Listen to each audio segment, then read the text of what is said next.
Pernah nggak sih kalian bertanya kenapa ada orang yang sangat pintar, punya pendidikan tinggi, tapi masih melakukan korupsi, berbohong, atau merusak lingkungan? Kalau ilmu itu penting, kenapa masih ada masalah seperti itu?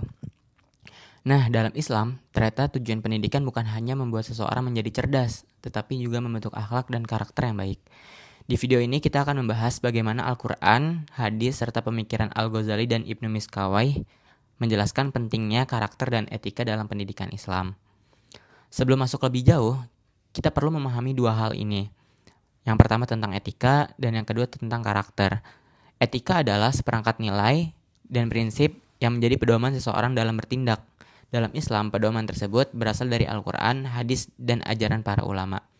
Sedangkan karakter adalah sifat yang sudah tertanam dalam diri seseorang sehingga menjadi kebiasaan dalam kehidupan sehari-hari. Jadi, pendidikan Islam bukan hanya mengajarkan apa yang benar, tetapi juga membiasakan seseorang untuk melakukan kebaikan secara konsisten. Allah Subhanahu wa taala berfirman dalam Quran surat Al-Qalam ayat 4, "Dan sesungguhnya engkau benar-benar berbudi pekerti yang agung."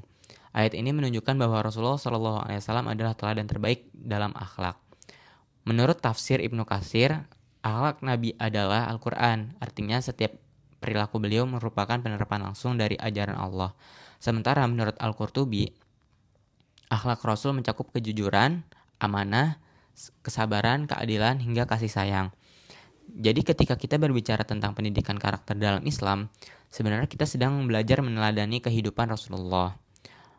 Lalu bagaimana karakter itu dibentuk? Al-Ghazali menjelaskan bahwa karakter lahir dari proses penyucian jiwa atau tazkiyatun nafs. Manusia harus membiasakan sifat-sifat baik dan menjauhi sifat-sifat buruk.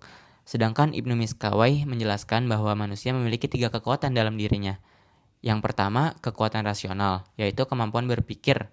Ketika kemampuan berpikir diasah, akan melahirkan hikmah atau kebijaksanaan. Yang kedua, kekuatan emosional, yang jika dikendalikan akan melahirkan keberanian atau syaja'ah. Yang ketiga, kekuatan syahwat atau keinginan. Jika mampu dikendalikan akan menghasilkan iffah atau kemampuan menjaga diri. Dari ketiga kekuatan tersebut harus seimbang. Ketika semuanya seimbang dan berjalan harmonis, lahirlah satu keutamaan lagi, yaitu keadilan atau al-adalah. Kira-kira teori tersebut masih relevan gak sih untuk saat ini? Mungkin ada yang berpikir teori ini sudah berusia ratusan tahun. Apakah masih relevan? Jawabannya sangat relevan.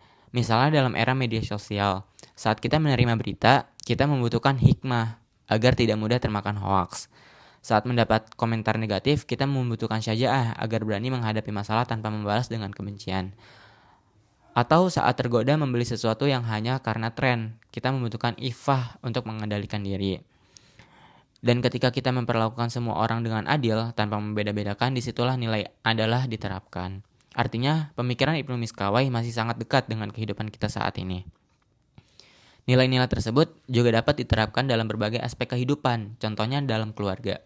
Orang tua dapat melatih anak berpikir kritis, mengelola emosi, serta membatasi penggunaan gawai agar anak belajar mengendalikan diri, sehingga karakter tersebut akan terbentuk.